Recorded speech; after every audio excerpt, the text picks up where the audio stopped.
TheShow.global. With David Newsum and Dion Mavath. Well, hello there, and welcome to TheShow.global. It is episode 21. 21. Legally, we can booze in America, which is nice. Or the show can, because you're clearly very much over the age of 21, Dion. Very much. Okay. At least double that. Probably triple. Closer to triple. Yeah. Well, you got no hair. In fact, Dion, I have noticed it's freshly shaved today. You must have a big meeting. It's not. No? No. I think I did it last night. You did it last night? Did it last night. Well, so it is freshly shaved then. Well, I mean, freshly. Oh yeah, about 8 hours ago. Yeah, it's gonna be literally. There's some stubble on there. Yeah. It's looking a little bit grey though. You getting grey on top? Grey everywhere, dude. Oh, grey pubes. When you're 3 times 21. 3 times 21. That would be 63. It would be. Look at that. See, my education wasn't wasted. Well, what little I had of it, I really did. Anyway, you're with me, David Newsum, and Dion Mavath, or Baldy Logs, as he is more commonly known as to all his friends, or Absolute. No one, just you. Yeah, just me actually. Yes. Anyway, Dion, how's your week been? My week has been pretty quiet. Yeah, lunchings and meetings? No lunchings and meetings, actually. No. It's the summertime over here, so most people are still away. Yeah. It's kind of a relaxing atmosphere. Yeah. A relaxing atmosphere. Relaxing around the whole city? Just really relaxed. Well, the traffic's not too bad, you know. What you mean, really relaxed as your face? So I went to the mall yesterday. That was pretty chaotic. Obviously, all the school kids have come back before going back to school, and they were all at the mall. It's back to school, isn't it? This week, yeah. Oh, that's exciting. No, it's not exciting at all, actually. No, because it means the roads are going to be worse again. Yeah. Oh, it's going to be a nightmare. I hate children. At least the malls will be emptier. They will. Yeah. Especially, although having said that, all it means, I've always wondered over here in Dubai, you go to a mall at like 10 in the evening and it's full of children. When I was like 7 years old, I was tucked up in bed by about 8 p.m. I roll my eyes. I do, yes. I roll more something else. I see them at 1, 2 a.m. in the mall. I know, it's absolutely shocking. Bad parenting, I think. Bad parenting. You're just building a nation or a society of late night revelers who aren't going to be up morning. They don't revel. Yeah. Because they don't drink, because they sit and drink coffee all day. So that's probably why. They're probably already drinking coffee at the age of 4. So, yeah, I'll have extra shot of espresso, please. Thank you. So, Dion, what's your first story? Well, my first story is a bit of an unusual one. Yeah. Of all the things you wouldn't think dangerous, a Pokemon World Championships. I don't know, mate. It's a card game based on the Pokemon... Actually, no, I've got the joke, actually. It was a Pokemon joke. I've got a Pokemon joke. How do you get Pikachu on the bus? Pokemon, that was my joke. I couldn't remember the name. I told you that years ago. It's my only joke. No. So the Pokemon World Championships, 2 people have been arrested for taking the competition a little bit too seriously. Yeah. They were threatening their competitors. Both had qualified for the World Championships, with one of them even being the state Pokemon champion. Oh, yeah. But they were posting images on social media of their AR-15 semi-automatic rifle and shotgun, and threatening to do damage to other competitors, saying that we are ready for Worlds, Boston's here we come. Yeah. So naturally, they got reported to the police and arrested. Why not? They're allowed to post photos. I mean, I can see why, actually. Yeah, it comes to think of it. Yeah. And they were threatening other competitors at the World Championships. Yeah, okay, yeah. Probably trying to create an intimidating factor. I think it worked. But of all the sports or games that I would have thought would have been totally safe, Pokemon card games I would have thought wouldn't exactly attract. I don't know. They can be pretty competitive, but it's almost like one of those things. You know, those things that where they seem very innocent. They breed the worst type of person. Like when you go to a country fair, it's like the biggest marrow competition and stuff like that. The competition gets pretty heated. You know, in the village when they've got nothing else to do apart from growing marrows, it could get pretty wild. And when it's like proper competition, like where they're actually like boxing, things like that, they're pretty chilled in the pub after. Rugby, look at rugby, prime example, or Aussie rules football. So they're just relaxed afterwards because they've taken all their violence out on the field. Maybe that's my theory. Maybe, but not really with Pokemon. Or it just means that people who like Pokemon. Well, I think it was just 2 guys who really need to get laid. Yeah, and you've got to be pretty psychopathic as well to play with like little Pokemon chips and look at things called Pikachu and stuff like that. Yeah. So what's your first story? I'm going to go with pornography. Okay. I've got some sad news. Oh, really? Yeah, some very, very sad news. Jeremy hasn't died, has he? No, that would be devastating. We wouldn't be doing this show. We'd be having a show of mourning. Yes. Just a half an hour of silence, which would arguably be better, I think, for most of the listeners. Porn films are to be banned for guests of the at Hilton hotels. I saw this. Yeah, this is shocking news. I'm never going to stay at one again. Well, I don't really usually stay at them. You ready? I'm Starwards. I stay at really more expensive ones because I'm I know how to stay at the Starwards so I get my points. Look at me, Mr. Dion. I'm a platinum member. I'll do everything for the Starwards program. I love it. Where's my sponsorship, Starwards? I love Starwards. I just plugged you. I remember when I was with some people and I checked into a room under your name, and they were like, "Welcome back, Mr. Mavath. How can we help you?" But you know what the worst bit was, though? You know when they do the check-in, they try to be really nice and everything. It was a bit annoying because they just take too long. Let us take you up to the executive check-in area, and you're like, "Okay, can I just check in here? I'm here at this desk now. I'm here at this desk. Let me check in. Can I just check in? It's just the check-in. Yeah, it's just You're like, we'll take you upstairs. They take you into this nice room. You sit down. You're like, and it seems to take even longer. Yeah, it does. There's no one there. They're like, "We'll just go and get someone for you." I'm like, "What? Would you like anything to drink?" Yeah, he was like, no, I just want to get to my room. Exactly. I was like, this is ridiculous. They brought me out drinks and stuff, little towels. I was like, this is nice, but you have taken 20 minutes now. I could have been in my room actually doing something. Oh, yes. I was getting really annoyed with them. I was like, can we just check in? The desk downstairs was perfectly adequate. It was there. There was a woman already there. The bloke didn't turn up for about 15 minutes. I'm like, this is shit. And then the bags are there. There's no porter to carry them either. Oh, no, and they you had to carry your own bags. No. They insisted on me not carrying them. I'm like, please, just let me take my bag. Yeah. We'll put it in your room. Then I get to my room and I'm sitting there like, where's my bag? I need some dumpage and to clean my teeth and get changed and all that. Oh, Dion, you need to have a word with them about that. Sorry for the your shit service. Executive service was rubbish. I like Star Wars, sort it out. Anyway, Hilton aren't showing porn films anymore. I don't know. I've lost my flow now. I just sort of like, I'm so upset though. Basically, we can move to our next story. Then. No. Hilton hotels are set to ban porn channels at their hotels. It's the strongest move yet against sexual exploitation. No, you're not. You're just putting a load of birds out of work. Yeah. I mean, if I was a porn star, I'd be really pissed off. I'd be like, what? What? You mean my salary's going down? I'd be upset. I would at that. I'm really not sure the porn industry relies on Hilton hotels for I don't know. There's a lot of their business model. Well, there are a lot of men who are away. There's a lot of men wanking out there. I reckon there probably is. Anyway, so basically, their executives getting as many as 1,000 emails a week about the issue.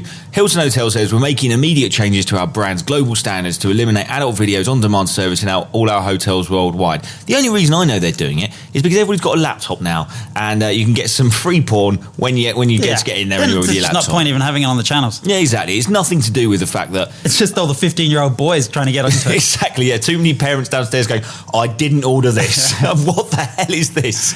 Can you remove it from my bill? It's probably costing them more money in removing stuff from their bills than it is actually them selling it. Yeah. But I want to know, there's some weird thing. The National Centre of Sexual Exploitation said Hilton hotels were among the dirty dozen of mainstream companies facilitating sexual exploitation. But now they're off it. What I want to know is who are the other 11? I want to know this. It may not be hotels. Who is it? Why? Who's this dirty dozen? It's the dirty dozen. I want to know because I want to know. That sounds like a good porn film. It does sound like a good porn film. Yeah. Sort of. I don't know why it just reminded me of Snow White and the Seven Dwarfs. It could be Snow White and the Dirty Dozen. A massive gangbang with Snow White. But Dion, would you like the question at the bottom of this article was? Would you be happy to stay in a hotel with no porn channels? Yes, it wouldn't bother me at all. Yeah. Yes, 56%, but no, 44%. I'm in the no camp. Hilton, you've lost my business. Dion, what's your next story? All right, so I've got a wife. You've dated many girlfriends, and I don't know of any girl that comes back from the hairdresser. Like, said, how was your cut? Oh, it was all right. They're either incredibly upset and in tears, or they're incredibly ecstatic because this new haircut has been life-changing for them. And you go to give them a kiss, they go, don't touch me, you ruin it. You ruin it.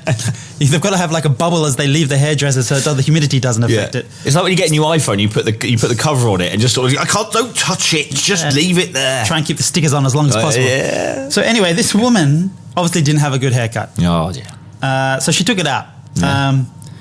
And it's all on video. It's on YouTube. She's like, where did all my hair go? And the hairstylist says, it's tied up in the back. And then she's like, so I paid $150 and all you did was tie it up? And the hairstylist says, well, no, we cut it first. So she leaves the store, comes back with a sledgehammer, and absolutely destroys the store. My sort of lady. Yeah? That's pretty much the story. Okay. But I like the fact that she's actually done something about it and not just been in tears and complaining about the haircut. she's realised $150 for a little trim and to be tied up at the back, just totally not worth it. When you say tied up at the back, like in a ponytail. Oh right, okay. She wasn't tied up at the back of the store. Sort of, put in the back. No wonder she got a sledgehammer. How would she wield it if she was tied up? While she was getting a haircut. How would she wield it? Yeah, come on, think about that. Anyway, I my sort of lady. I like her. I like her a lot. What's her name? There was no name. Oh, no name. I'll get in contact. Do you like poo? I don't really know. Do you like pooing? Men like pooing. Men like pooing. We know this. Prostate. Yeah, that's what you've got, prostate, yeah. And Japanese, they're crazy. I've read this story. I decided not to do this story just because I found it a bit queasy. Breakfast especially time. In the morning. Yeah, it is, yeah. It's 7:20 a.m. here. Yeah. An eatery in Japan aims for the world's first by offering customers a sickening new dish. Well, it depends if it's sickening or not. Isn't that the... no, it's sickening. Okay, yeah, it is, yeah. Is it worse than Jamie Oliver's olives that you hated so much? I didn't hate them. They're just not the world's best. You can't call them the world's best. He's been going on about these olives for years. He really has. It's a false advertising. Oh, Jamie olives, I just don't like them. Oh, they're not the world's best. And it made him worse by calling them the world's best. They were actually okay olives, but they shouldn't not the world's best. Jesus, Dion, give it a rest. God, every time I ring him, those olives, they're still on the menu. They're still on the menu there. Claiming the world's best. Anyway, an eatery in Japan aims for the world a world's first by offering customers a sickening new dish that comes in its own toilet-inspired bowl. An Indian restaurant in Japan is testing the strength of its customers' stomachs. I mean, Indian restaurants test your strength of your stomachs anyway, don't they? By serving up a poo-flavoured curry. Oh. I want to know who did the research on what poo tastes like to make sure the flavour is right. Someone's saying job application. Two favourite poo taster. Oh, just imagine. Her bizarre dish is said to be inspired by some of the specialist scenes. Oh, sorry. Just to make it even stranger, he also happens to be one of the country's most popular male porn stars. There you go. But he says the dish has been inspired by some of the more specialist scenes he's performed in 1,000 X-rated I don't want to know. Oh, the ingredients are perfectly safe as it's made from Japanese green tea and the bitter part of the gourd fruit. The disturbing texture is created by mixing cocoa powder and the dish is said to taste suitably awful. Oh, I'm intrigued to try it though. I want to see someone's face when trying it, really, I do. Anyone who fancies taking a challenge can win themselves a commemorative sticker if they manage to polish off the largest portion of curry. No. Oh, that's beautiful. That's beautiful. So nice. Dion, quickly, we're going to move on, I think. I've got one last story. Okay, go on, you go for it. You go for it, Sam. And I think this is one you'll appreciate. Really? Yeah. Okay. Comes from China, as always. My love great stories always from China. Yeah. And you know when you go through airport security and now they've got all these restrictions on how much liquid you can take through. Yeah. So you've always got that person there with the bottle of water and they say you can't take the bottle of water on. So they're like, you know what? I'm going to not waste that 2 dirhams I just spent and going to chug this bottle of water. It's my next story, I think. Oh, really? It's in China. Yeah, it's in China. So there's a lady who's tried to go through customs with her $200 bottle of cognac. Oh, yeah, I saw this. And so she's decided to, instead of throwing it away, she's decided to knock it back right there at the time. Totally scull the whole bottle of cognac. Beautiful. Now, to me, this would be an immediate stomach pumping. I'm pretty sure. So they let her do it. Then they found her at the gate later on, shouting and screaming at the floor at the boarding gate, unable to stand on her own. The woman was taken in a wheelchair to a room where she could rest after the captain of her flight decided not to allow her to board. Oh, what a lady. I like this lady. This is my sort of lady, Deal. Yeah, I thought you would really like this. I do, you're right. And I've got to give this girl credit. She knocked it back. She didn't want to waste the $200. Yeah. She had flown in from America, bought it duty free in America, but then was taking another domestic flight, which naturally they have to recheck everything in. Yeah. They wouldn't let her check it in. So she knocked it back. My only issue with this is she could have shared it around with a few of the other passengers. She could have done, but I do appreciate her resolve in the fact that, and you're right, Dion, you're 100% right. I really appreciate this story. This is a great lady. There's not often a nice Chinese story comes out, but this is a fantastic story about the Chinese and a fantastic lady. Whoever her husband is a lucky man, although maybe not lucky because it's going to be a very expensive date when he goes out and he wants to get drunk and have a bit of nookie. Indeed. That's going to be an expensive date for him. So whoever you are in China, I salute you. Well, Dean, I've got 2 more stories. Shoot. Just quickly, there's a guy in the UK, 43 years old. Okay. That's the end of that story. Next story. No, Happy birthday, 43-year-old man from UK. A virgin gets a bionic penis after a childhood tragedy. A 43-year-old man gets relief from an injury he received as a boy. Life has been hard for Mohammed. Well, not that hard, because he hasn't got a penis, has he? So basically, life's been hard for Mohammed Abad. The 43-year-old virgin from Edinburgh, Scotland, lost all of his genitals when he was hit by a car and dragged 600 feet. Where was he hit? When he was just 6 years old. Poor kid. 37 years later, well, he's not kidding, he was 43. No, he's 43, but he's a poor kid back then. Yeah. So 37 years later, he's got a new lease of life and sex after surgeons at University College London gave him. Now, this is the bit, right? If you're going to give someone, I mean, they've obviously, they're nice people, these surgeons. Yeah. They've not gone 5 inches. They've not gone the average of 6 What inches. have they done? An 8-inch bionic penis. Standing applause for the surgeons in, is it Glasgow? No, the University College London. He's from University Edinburgh. College London. Standing applause. What a legend. Yeah. The global show gives you a standing applause. Yeah. An 8-inch bionic penis. Using a button but this is the best bit, using a button in his scrotum, Abad can now inflate his new manhood with fluids from an implant in his belly. When you want a bit of action, you press the on button. Oh, this is brilliant. And when you are finished, you press another button. It takes seconds, he told The Sun. It took doctors 3 years and dozens of operations to craft and 3 years and attach the new member. Moulded using skin grafts from his arm. The final operation last month took 11 hours. Now he's looking for love. I bet he's going to get laid like a mofo. He really is. Just telling him the story. Telling girls the story you'll get. Oh, this is, of course, Abad's not the first person to get a new sense of pride. An unidentified South African man received the world's first penis transplant last year. He's doing well and is expecting a child. Excellent. Oh, good news all round. This is good news. That's our standing ovation story for the day. It is. Although, having said that, I think there's a sportsman who's going to maybe get that just for being an absolute numpty. So that was it. I just want to go back to the penis. I think a little round of applause just for having an 8-inch dong now. Go forth and multiply. Jermain Defoe, ever heard of him? A soccer player. He is, yes, a football player, Dion. You don't play it in your socks, you play it with your feet. Soccer player. Soccer. Where did that name come from? Who knows? I don't know. I think it was society. I don't know. Maybe because it's such an annoying sport. Yeah, whatever. Anyway, Jermain Defoe has put an advert for a 24/7 personal assistant. Right? Now, this guy's obviously, he's 32 years old. Yep. He's obviously been a footballer all his life. Yep. Probably not the most cleverest bloke in the world. No, don't know. Yeah, no, he isn't. Okay. So basically, he wants a new assistant to do everything from watering his plants to, the list goes on, to creating a new fragrance for him and things like that, right? So this guy, let me just show you the job advert, right?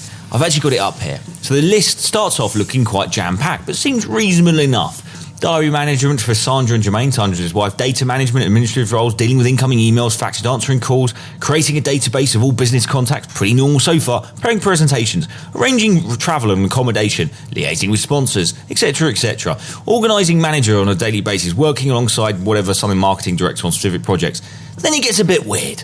Regularly checking the home when Jermain is away, making sure all is in place for his return. Fridge is stocked and What's plants weird about watered. that? Okay, maybe not. Then he gets organising all the Defoe family's household and needs. Okay, that's fine. Overseeing gardeners, domestic cleaners, security. Here we go, and the list goes on and on. Book all social events, spa days, family outings, restaurant bookings. It goes on. Managing and organising individual family members, Sandra, Andre, Chante and Chase and the family pets. Creating an inventory of the holiday villas, dealing with domestic running of all Defoe family properties. Right, and he goes even weirder. Producing his own iPhone app. So, this is a very skilled PA. Exactly. Creating a global brand for the Jermain Defoe name. He's like getting a one-stop shop. Personal assistant, manager, business advisor. Growing his online database on website, Twitter, Facebook, etc. Identifying sources of sponsorship opportunities. Creating his own clothing line, fragrance for e-commerce on his website. This is must be on call 24/7. This is setting up the football grassroots soccer academy, growing the Jermain Defoe Foundation charity. I think he's looking for a manager / business advisor / personal assistant / everything. Just everything. So if you want to be Jermain, if you want to be that woman or man who runs out of milk, when he runs out of milk at 1 a.m, that he calls you because you must be on call 24/7, then Dion, please apply. Yeah. So enjoy that job. Jermain Defoe, you are my hero and also the biggest fucking idiot of the week. I think that's the first fucking I've said this show. It is. You actually did quite well. I did quite well. Shit, I nearly made it until the end of the show. But Jermain Defoe. We almost got on normal radio. Yeah, almost, yeah. Damn it. Jermain, you are a fucking idiot. And please, you need to be paying your PA/business manager/CEO of your entire organisation a little bit more than £60,000 a year. One quick story that I just remembered off the top of my head. China. I've got one Chinese thing. Yeah. Just quickly. Russia has put up scarecrows on the China-Russia border, right? Turns out they're made in China. Oh, the irony. Oh, the irony. Brilliant. Genius. Anyway, that's it. That's all from me. That's all from me. Well, thanks very much for listening. It has been TheShow.global, episode 21. Old enough to booze and do anything we want now. I think we can... Is there anything we can't do at 21? Get into a take guns to a Pokémon competition. Oh shit, we can't do that. That's disappointing. Why did we do that? Because it's illegal no matter how old you are. Oh, I didn't. And it's Pokemon. We won't really be going. Yeah, this is true. See, there's kind of like a bit of an oxymoron there. You're kind of 21, so you can get guns and all that. But it's Pokemon, so you shouldn't be actually dealing with Pokemon. Yeah. Well, actually, not an oxymoron. You're just a moron, really, if you do that. Thanks very much for listening. You can get in contact with us at show.global@gmail.com or go to the website, TheShow.global. TheShow.global, that's it, actually. Or go to Facebook, etc., etc. I've been David Newsum. He's been Dion Mavath or Baldy Docks. Thanks very much for listening. See ya. See ya. That was TheShow.global with David Newsum and Dion Mavath. Subscribe and listen at www.theshow.global.